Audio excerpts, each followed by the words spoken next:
Greetings! This is I, Tentis Naravan Dracovin, your Lord and Emperor here at the Dracovin Empire, and welcome.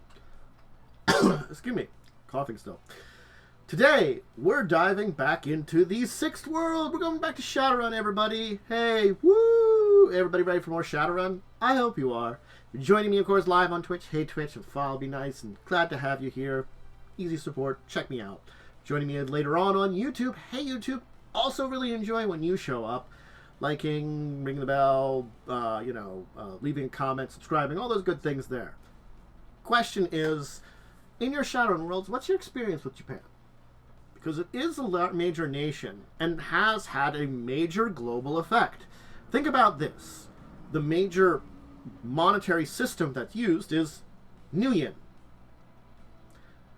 The country with the most mega AAA corporations is Japan, which has birthed 4 of them.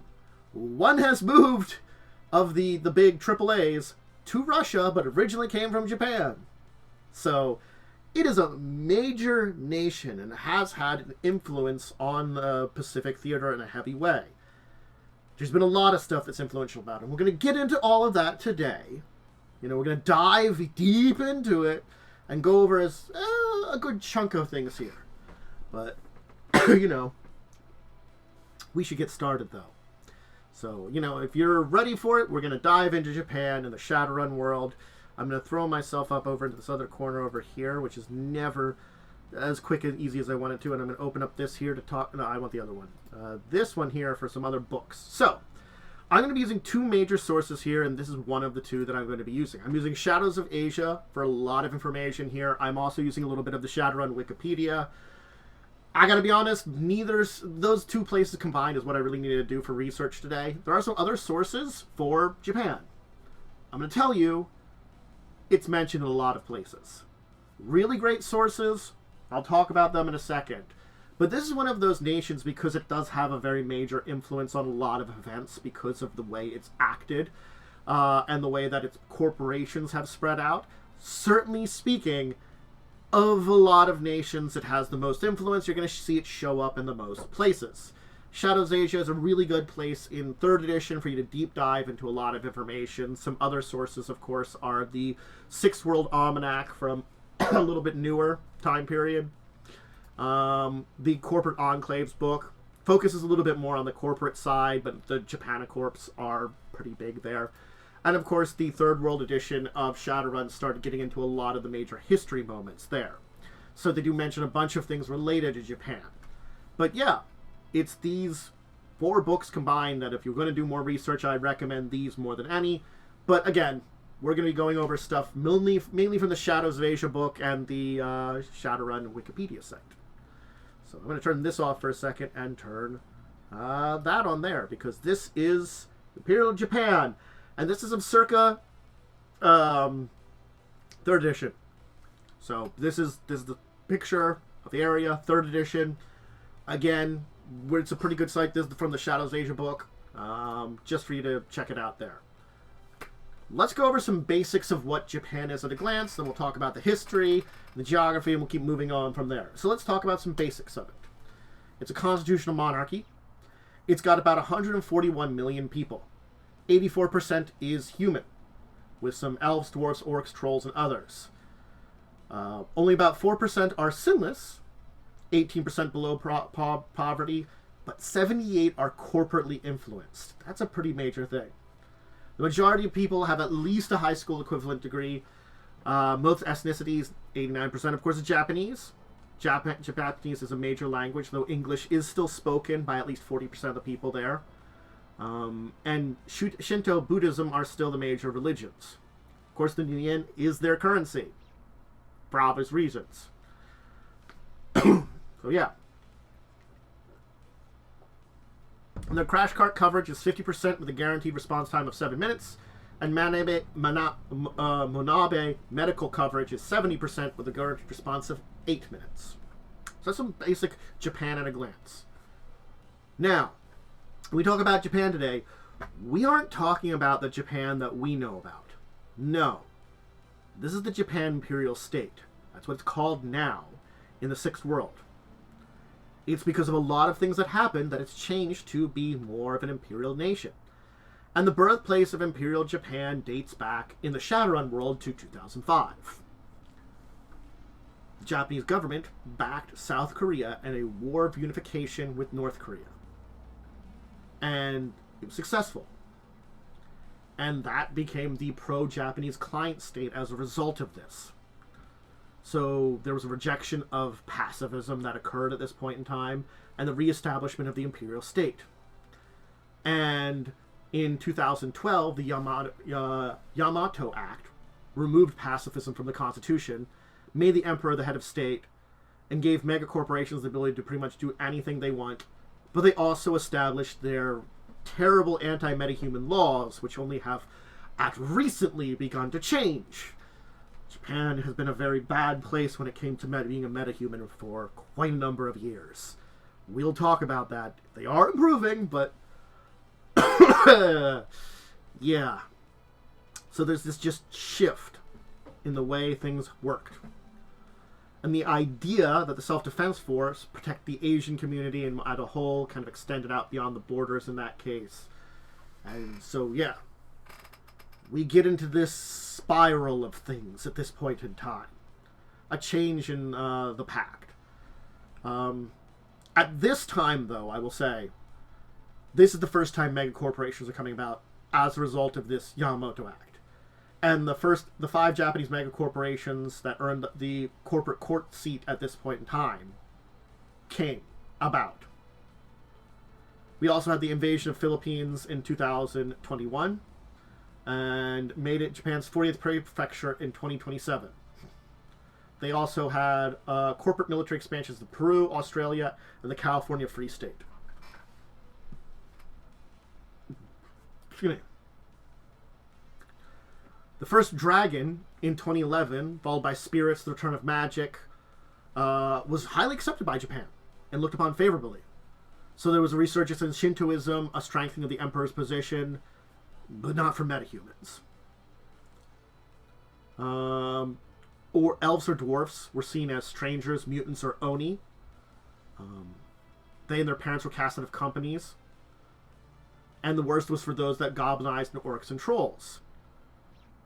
Yomi, a volcanic island, is where most of them were deported to. The landing in the Philippines was originally humanitarian as a result of the globalization crisis, but yeah.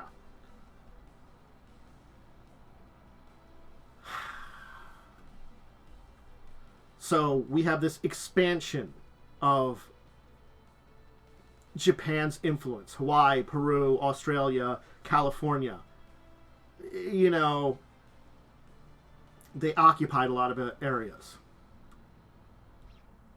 Japan became the only economic superpower because of they acted quickly to support the major mega corporations, and because of this, these 5 mega corporations basically established themselves as as a powerhouse and allowed, in the turbulent times, what was going on into the 2030s, for Japan to remain an economic superpower. Japan was still going through a lot of the stuff that all the other countries were, but they maintained this economic powerhouse because of their mega corporations.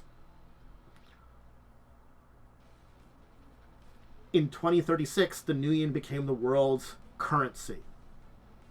And it got control of the new yen through the Zurich Orbital Gemeinschaft Bank. It later established its power to make the standards of Fuji International Electronics, those of the Matrix. And so Japanicorps had advantages for decades at this point in time. So this is the major rise up. This is the rise to power.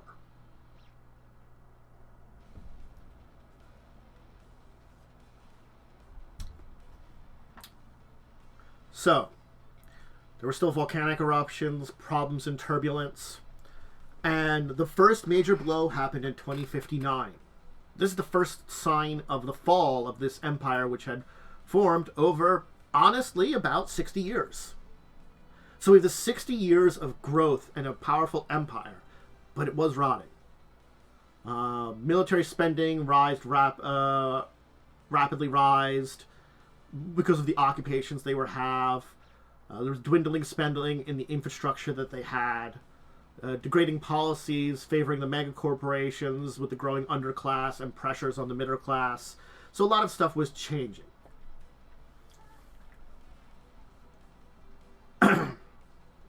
So, February 2059. An orc named Yori Shiba no Kuji became CEO of Yamatsu Corporation. He was raised in Russia, where attitudes towards metahumans were relaxed.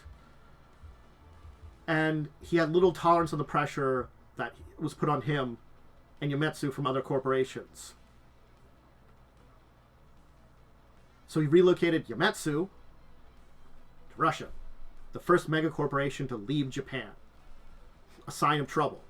Remember, Japan, as a nation, was relying on a lot of support from these mega corporations they were giving a lot of leeway to. So one of them breaking away from them is a sign of trouble.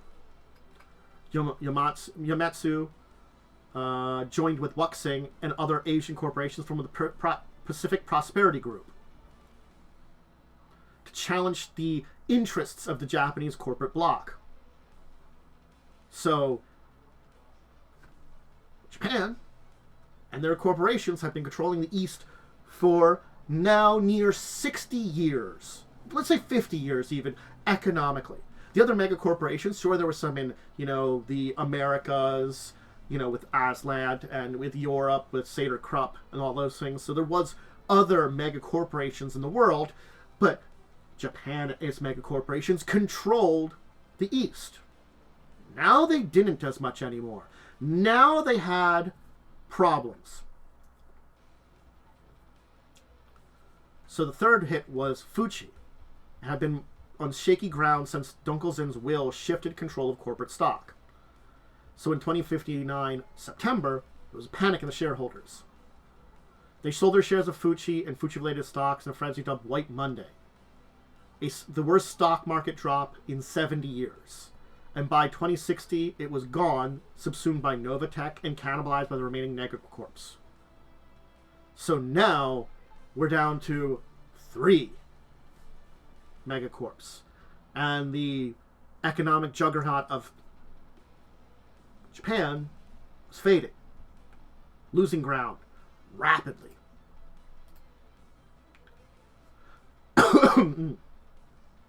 Of course now, we get into 2061, the year of the comet. Because then we have the cataclysm with the Ring of Fire.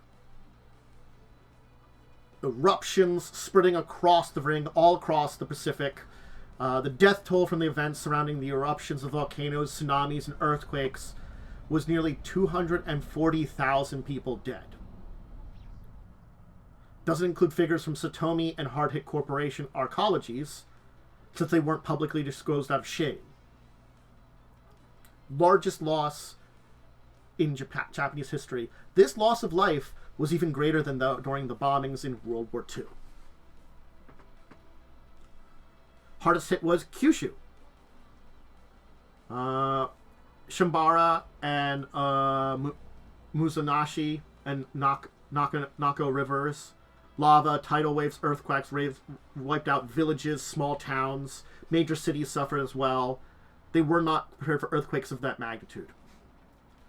The largest tremor registered was 7.2 in the Richter scale to split streaks, crack buildings, crash everything down. Skies were choked with ash and black and dim. So basically, it's not just that there was one earthquake. There was volcanic eruptions all over the place. It was the end of the world. The explosion of the Ring of Fire was just devastating. All the military forces that were out were pulled back. And that didn't include sinless, I should say, from the Japanese citizens that died. Those 240,000 were just those that had sins. So, they were through from the Philippines, Hawaii, Australia, Peru. But the ones in Hawaii and California under General Saito had a military dictatorship in the Bay. And that would lash into their controlling parts of the California Protectorate until the crash of 2.0 and intervention by Ares macro technology. So that was the last bastion of it. But this basically meant Japan pulled back.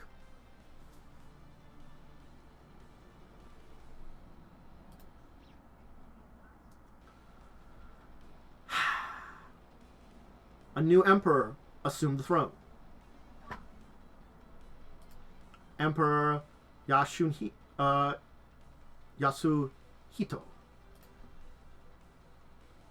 I'll talk about him when I talk about the government a little bit more. But he began the rebuilding process. Of course, with all the military forces returned, government also hired Mitsuhama to supply their police and cavalry forces by the eternal strife.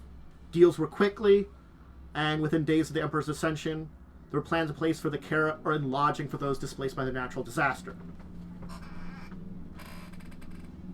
There was a lot of hard choices, which cities to protect, which to leave to the wolves. Days after the ascension, the emperor declared permission of Gentai Buso, the right to bear arms in Nagasaki and other smaller Kyushu cities, in response to the degrading security. Cities teeming with the edge of poverty became, in essence, an extra-legal zone. Go-gangers spilled into the ashen streets of Nagasaki, creating their own justice. The Diet argued over priorities. War was brewing. Mitsuhama and other corporate forces were given temporary police powers over what remained of Akita and Niigata in the northern coast of Honshu. They began seizing local assets of rival corporations. Conflict started when they seized control of a Renraku laboratory. So yeah. Publicly, Renraku thanked Mitsuhama for assisting during a crisis. But they prepared a retaliatory strike in secret, because they really didn't want that. So, they were now on the brink of a corporate shadow war. Representatives from the top Japanicorps met in a special forum with the Emperor, Prime Minister, and top Shinto priests. It lasted for 6 hours, and the Prime Minister and Asensho negotiated with these corporate giants, hammering out final deals of the plan that had been forming since the disaster took place. Parts of the Yamato Act, particularly portions pertaining to metahuman discrimination and corporate domain, were to be removed. Foreign competitors would be entitled to the same rights as local corporations.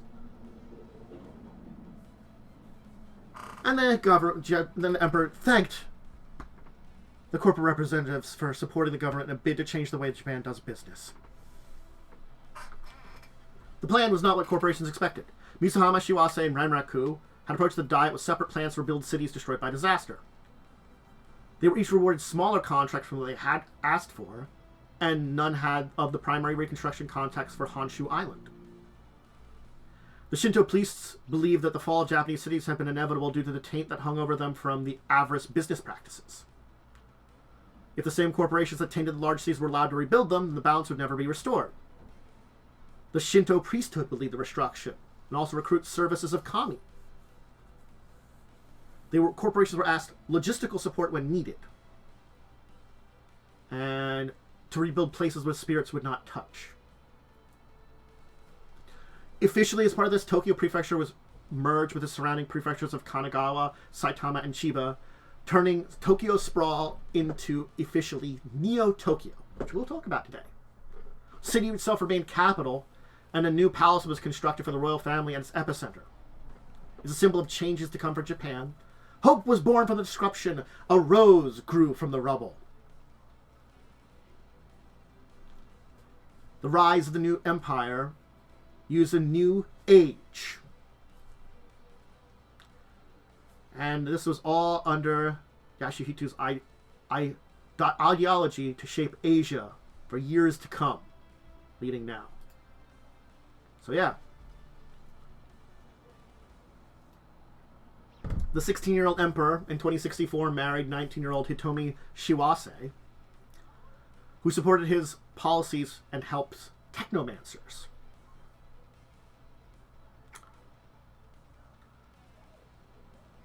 Japanicorp still tried to undermine his policies.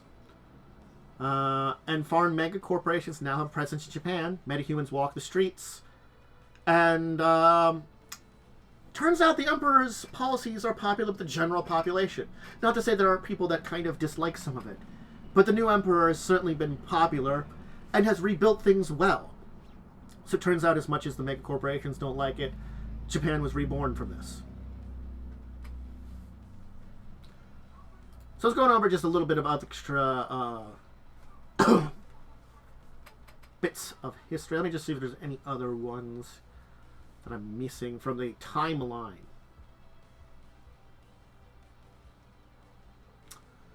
I think that's about it. So yeah. That's kind of where we get to mostly today. Alright. So, let's talk a little bit about Japan as a nation.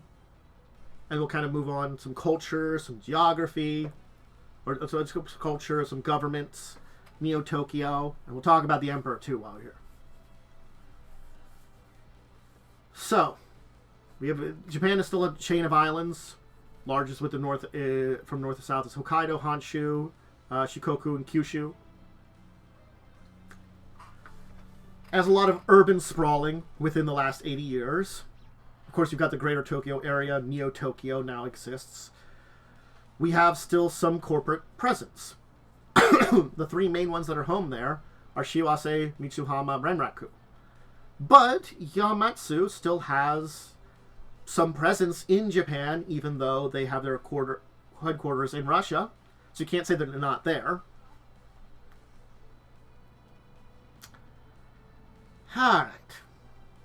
Why don't we talk about government first? And let's talk about our good friend, the young emperor, a little bit more. Just to get an idea on the imperial head of state. Then we'll talk a little bit about culture. So the Emperor's faction is probably a major one to talk about. And there are some components of it. There's also the Diet. Of course, the Prime Minister still exists. And of course, the Japanicorps are still a major power player in the way that government in Japan rules. So, on paper, it should be the Prime Minister and the Diet ruling Japan as the highest power. But in actuality, it's the Emperor, the Diet, and the megacorporations, the Japanicorps. So, our good friend, the young emperor, who has gained some age now, some experience. We don't know a lot about him prior to his ascension to the throne at age of 14 in 2062. So, we also know that he's the one that has created Lake Mega Tokyo. I've talked about a lot of this thing. He's intelligent. Originally thought to be a puppet of Sensho Taru Yunokura, or the Prime Minister. He has a lot of cunning, self-awareness of the political situation around him. Before the eruption, he was a quiet young boy, but after, he has an integral force of personality. Major things I didn't mention in his history, other than his marriage to Hitomi. In 2071, Hitomi was pregnant and gave birth to Crown Prince Asuka Nashihito, and in 2075 she gave birth to Sakura, the second child. So he has 2 children now by 2075.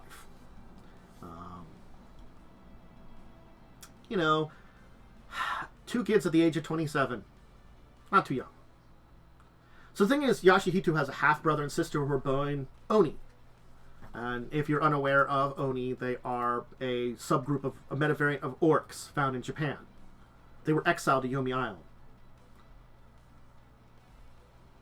It was considered a black mark against his parents and why he was never thought to be allowed to become emperor. A Shadowrunner called Ice Cream extracted the 2 from the island. A free spirit named Buttercup saved him during the eruption. Buttercup saw that he was metahuman friendly, having Oni siblings. And so, basically, when theoretically the entire family imperial family died, he was the only survivor. That's why he became emperor. So there's this wrath I'll talk about in a second. Buttercup is believed to be the ghost that defies the emperor. Taro Yunakura served as the regent for him and set up a number of Shadowruns to keep the emperor in power and out of harm to weaken his enemies. He may have ties to Yametsu.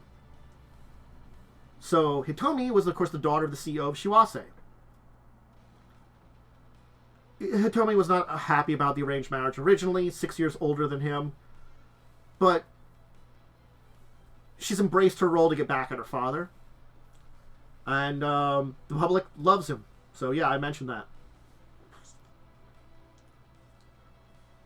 Anyway, he has used divinity claims to take away power from elected officials in the Diet. He's even slighted the great dragon Ryumyo by gaining more popularity with the people of Japan and Kami than the dragon himself. Though the dragon publicly supports the emperor.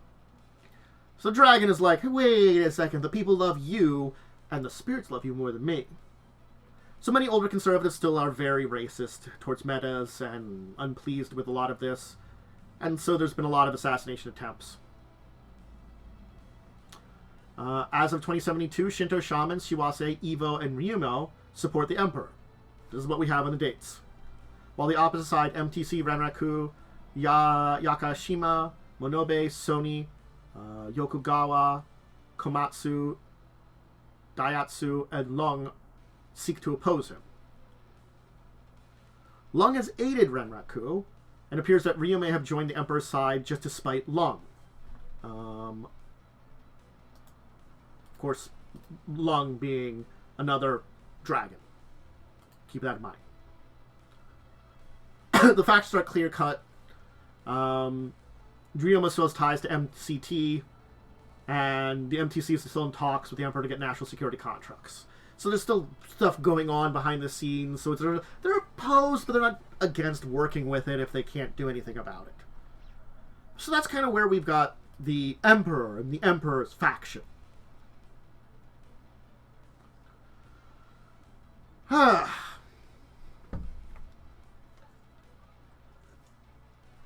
He's got his regent. I mentioned his wife, the Wrath. So we talked about that. Who may or may not be that spirit we mentioned.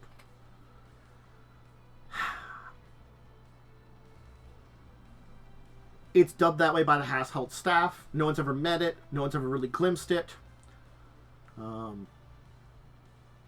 there's been a lot of whispers on it. 3 separate occasions, the Emperor has been speaking with a raven-haired young woman who might manage to obscure her face. And when servants approach, she disappears. And this also goes with policy shifts in the administration. So, let's talk about the Diet. Of course, the Diet has a lot of strength, too. It's the primary judicial, legislative, two houses, the 256-member House of Councilors, and the more powerful 490 House of Representatives. The group is elected and led by a Prime Minister. Diet members represent the closest thing the people have to political power. Recent changes have allowed metahumans to serve on the Diet. Only one has done so. Mina Sato, an elf representative from the Mori Prefecture. She's met with criticism from both sides of the fences.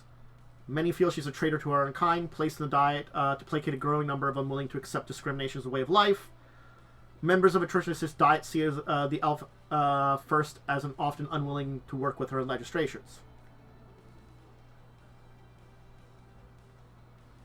She's a pioneer, though, that holds support of the Emperor for her courage to join with this.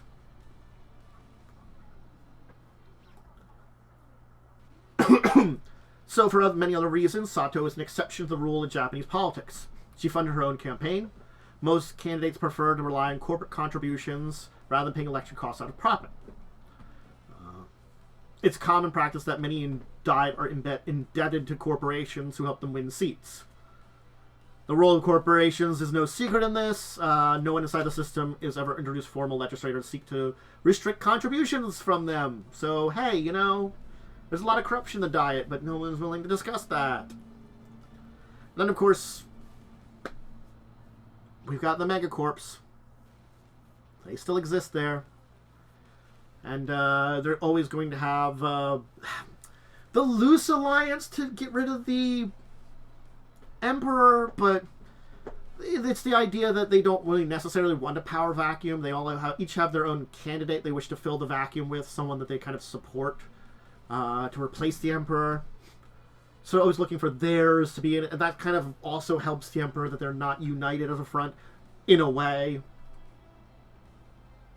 Smaller corporations have expanded under the free trade edict of the Emperor. So, yeah, some are just finding more strength too.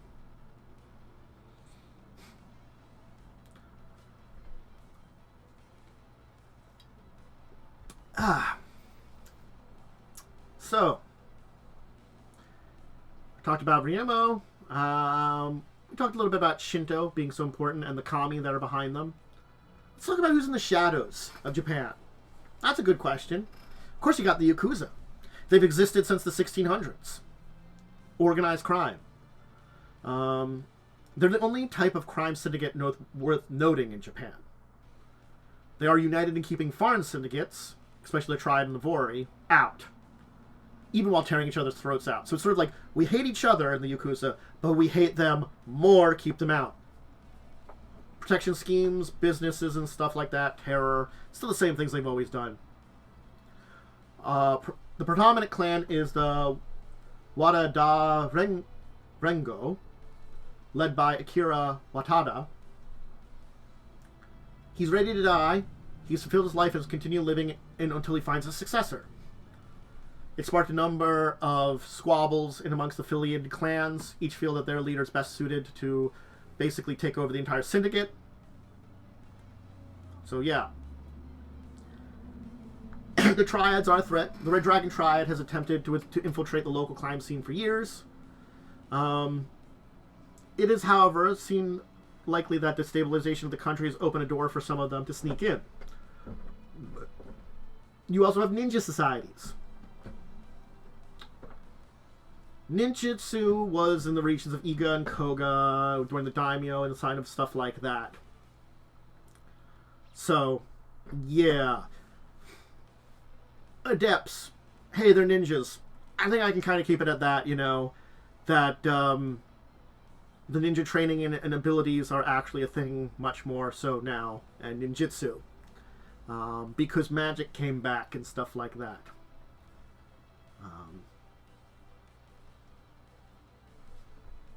Yeah. All right. Let's move on. Oh, I should have switched pictures. My bad. Should have gone to... Hey, this one here. One of the Japanese covers of a 4E Shadowrun book. They went anime. I think that's good enough. We can kind of switch over to some cultural things here. That's enough of that kind of stuff. I did start the government. Governments with everything else. Whatever. And gov. Anyway. So, there's a lot of bad in Japan. And the thing is, in our version of Japan modern day, there is a little bit of this stuff that kind of exists. You can't get away from it. Xenophobia, bigotry, a worldview of seeing kind of a little bit of superiority does exist within them. It's just in the Imperial Japanese State, it got a lot worse for a long time. So, Japanese seeing themselves as superior to the rest of the world is a thing that happens. Still, many of their youth make themselves appear Western, and the culturally moral superiority doesn't really exist as well with the youth. It's a mindset that kind of is there unconsciously when dealing with outsiders more than anything. No one's going to talk about it, but it's a thing that's kind of deep ingrained there. There's also, like, this xenophobia that's always there. You know, a lot of troubles with foreigners and business and dealing with foreign people and stuff like that. You might not be worked with because you're foreign, things like that. You know, they might still be polite to you when they're rejecting you, but it's possible. And of course, the entire problems against metahumans, the bigotry against them. Yes, things are better now for metahumans. People are improving. It's been over a decade since metahumans have been able to come back into the society, and I'm sure there are plenty that are accepting of this, and certainly because of a lot of the Emperor's other policies, they're willing to accept it. But there is a lot of old bigotry and hatred that still exists within it. There's a caste of conservative people that just won't get rid of that. So there's plenty that are hesitant on accepting metahumans, and metahumans have to deal with a lot of this bigotry that's out there. It's just an unfortunate side effect that still deeply exists within Japan. There's still also a lot of cultural things based around Japan as we know it now. The way that salarymen work in what we know of Japan now still exists to a heavy degree. That samurai code of the salaryman still is deeply ingrained in there to a heavy degree. So it's not that it doesn't exist, it's just different. And certainly speaking, Japanese culture still is big. Idols, otaku are things that still exist in this world. They maybe exist in a different form. Certainly maybe didn't get quite as... I think they didn't quite have the popularity as the 2010s, kind of leading into that kind of grow things. 20s, 20-odds, 2010s. The 90s anime culture kind of boom would have been there. And sort of a lot of that kind of stuff of the cultural spread, but shit happening kind of probably stipend a lot of that kind of thing. Japan still has an idol culture. But it is like also known as the land of 8 million idols. So they pop up and disappear very quickly. International stars are seen pretty well, but a lot of idols are actually Japanese idols.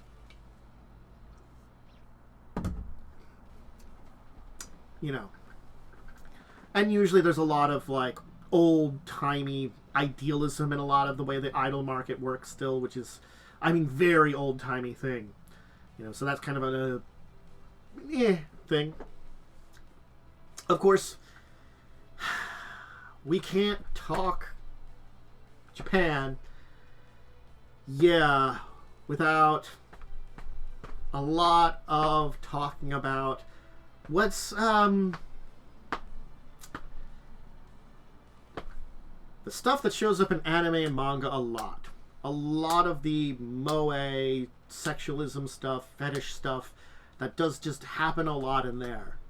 And, you know, with chip addiction making people high on life, it's gotten worse in some ways. You know, girls still select schools based on how cute the uniform is. You know, when Surge hit, kids went wild.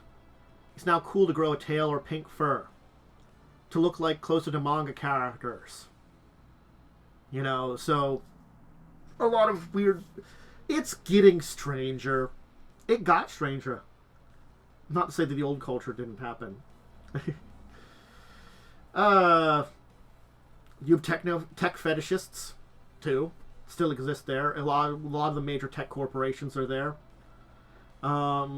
You have the anime-obsessed youth that are still there. And hey, robots are pretty big, too. Guess what? There's a lot of robots in Japan.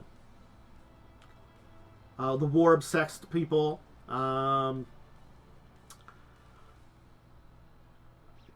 It's important also to know, it's a matrixed country. 9 out of 10 kids have their first data jack implanted by age 11. Students are likely to do group projects on the net. And work with someone in Bangladesh to help with the person sitting next to them. So, yeah, net gaming has become very big too. Korea is still the top center of the gaming world. And most big developers run labs in Korea now. But there are still some places in Japan that have it at this point in time. And as I said, robots are around. Drones are everywhere. If you're in Neo-Tokyo, you're going to see some drones when you're just walking around. Lots of tasks. They can be doing something as simple as sweeping streets and collecting garbage. Robot pets have been popular since the 20s. You know, robot companions. We'll leave it at that. Robot maids, chauffeurs, butlers, that kind of things. AI improving on a lot of them, too. You know? So, yeah. It certainly has been a interesting surge in culture. Definitely. But yeah. Again, we can't deny the part of the culture still exists of a lot of that racism, xenophobia, bigotry still exists. It's enrooted, in ground, and removing it is difficult. Japan was one of the worst in metahuman treatment. The Middle East was the only place that was worse. But things are slowly getting better. So, yeah. There's a lot of feet dragging, a lot of, change that's necessary. And it's not like things like what happened. The new emperor, with the Great Destruction, with the rebirth, were a sign for change. And certainly plenty of people can see a sign for change. How quickly that change will happen? Hard to say. Let's talk about Neo-Tokyo then to finish up today, because it's a major city. It's the seat of Emperor, capital of Japan. Currently built upon rebuilding old Tokyo. So what is now Neo-Tokyo is the city that came about in 2061. The Neo-Tokyo Prefecture, or Greater Neo-Tokyo Metropolitan Area. The city's largest sprawl, with 50 million people. One of the largest sprawls on Earth. The city without end.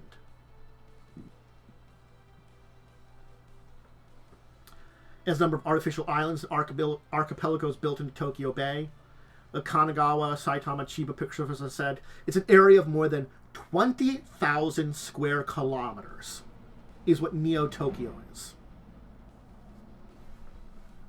Massive. So yeah. And, Yamatsu is back in there. They reopened an office in the city and got back in the rest of the country after the Great Destruction. So yeah. So officially 45 million people are recognized in the area. The true number, including sinless and non-recognized sapients, is closer to 50 million as of 2071. The population density is roughly 25,000 per square kilometer, or 2,500 per square kilometer, with the central region being much denser. There's a bunch of wards, you can look into them. There are abandoned subways and extensive flood control tunnels house thousands of homeless and shamed metahumans. So, yeah. Neo-Tokyo employs a municipal, non-corporate police force. The Neo-Tokyo Municipal Police are known for their training, state-of-the-art gear, and application of drones and robots. Citizens can't carry firearms, but adults can carry and conceal bladed weapons, and many do for purposes of fashion more than self-defense. So it has become both fashionable and a part of, Neo-Tokyo life to carry around a bladed weapon that's visible. Swords are cool again in Japan. Of course, Yakuza dominates them still, too. And again, if you want to look more on it, Corporate Enclaves gives a bunch of information on Neo-Tokyo, but also some information in Ghost Quartels. And, Shadows of Asia. Just shout out a few. But, yeah. That's, of course, Tokyo and Japan. Neo-Tokyo. It's an interesting thing to delve into, of course, the Shadowrun world anytime. The Sixth World is a place that we see a lot of our world in, but ramped to 11 to a degree from everything that's happened. The Great Destructions, the damages, the various things were related to battles and wars and magic returning and all the chaos that's ensued by the Sixth World coming out of the fires of the Fifth World. The return of elves, dwarves, orcs, trolls, other sentients, the great plagues, the, crashes of the Matrix, the year of the comet. All these things have been a fire which has forged the world of the Sixth World. And Japan is no different. The rise of the Imperial State was one based upon the world at the time. The tumultuous times and problems that did come about a lot by economic shifts and things that were happening deep within the USA, United States, that echoed throughout the world. Decisions and things that were going on. And the Sixth World was slightly different than our world. Remember, there were certain decisions that, if you look back at the history, and I talked about it earlier, that had a dramatic effect on the way things happened. By the 2000s, things were worse than we had, in a way. And that reflection of worseness allowed for many of these changes that we see. When the Imperial State came, it was a dramatic shift. It wasn't quite a return to World War II, but it almost was. And for a time period, it seemed like it would be. If not for the eruption of the Ring of Fire, it might have continued that way.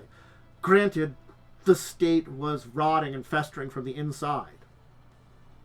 Maybe there's still some of that rot and festering there, deep within the diet. They didn't get rid of that. But that fire burned a lot of it out. Things have changed now. The nation is reborn. The new emperor has made something better. Something greater than it was. Rebuilt Japan from the ashes.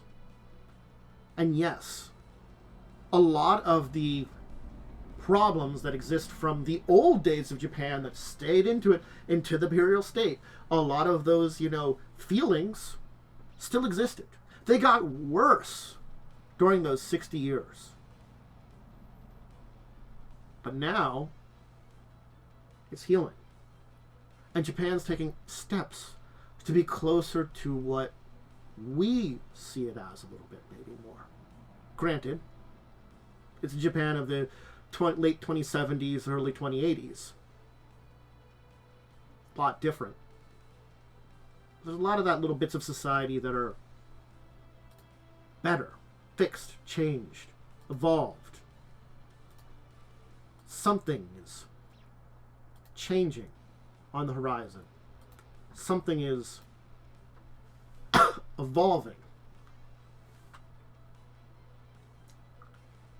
Where will Japan go in the future? I don't know.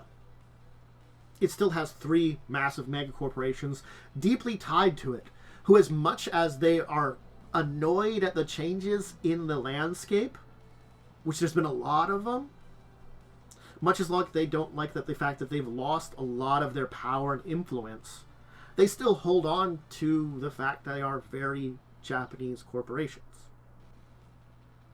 One, of course, moved out, and the other died. And maybe that death caused a little bit of fear deep within the individuals.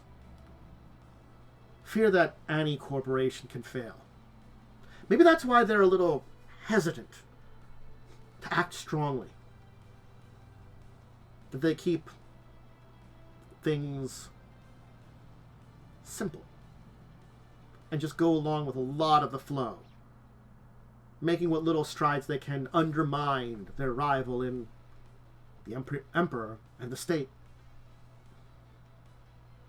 Because one of them died. Hard to say on that one. And one turned against them when they got a new CEO. Still, Japan survives. It's one of the strongest countries in the world. Maybe not militarily, but economically, it's still a powerhouse. Are there other countries up and growing and that may find themselves in a position to rival them? Perhaps. Perhaps not. We don't know. But it's definitely interesting seeing the growth, the existence of what is the Japanese Imperial State, and what influence not only it has, but will have on the Sixth World. But that's it for today. I hope you enjoyed. Hope you enjoyed learning about Japan. It's a fun one to dive into. And as I said, there are some other books you can look into for a few more details and stuff like that. And certainly I think you can probably pick up a little bit more information on stuff like the Emperor and major members of the government here and there. I went through a bunch of information, but there's more to a lot of individuals there. You know, if you were going to play in Japan, certainly there's a lot of opportunities for it. And especially in the Japan of the current 6th edition world, in those 2070s. So, I shouted out my YouTube and Twitch. If you're on one of them, check out the other side. I have social media, Discord, Twitter. Make sure to check those out. If you're looking to see more tabletop stuff, I do tabletop streams every Tuesdays, Thursdays, around 1 to 2 in the afternoon, depending on life schedule, sometimes a little later, sometimes a little earlier, EST, and also Saturdays at around 11 EST. I have The Crimson Queen, a live play of Pathfinder 1st Edition every Wednesday nights at 9 p.m. EST, and Discussing Tabletop most Saturdays, a tabletop discussion show with me and my friends discuss news of the week and deeper discussion topics at 6 p.m. All right, everybody. I gave out all my shout-outs. I'm going to say to you, thank you once more for joining me. I hope you really enjoyed it. We'll visit the Sixth World again to talk about another country, something else. There's plenty of stuff I want to talk about in the Sixth World, because I do enjoy Shadowrun a lot. But until the next time we talk about it, I bid all of you out there a deep and wonderful farewell.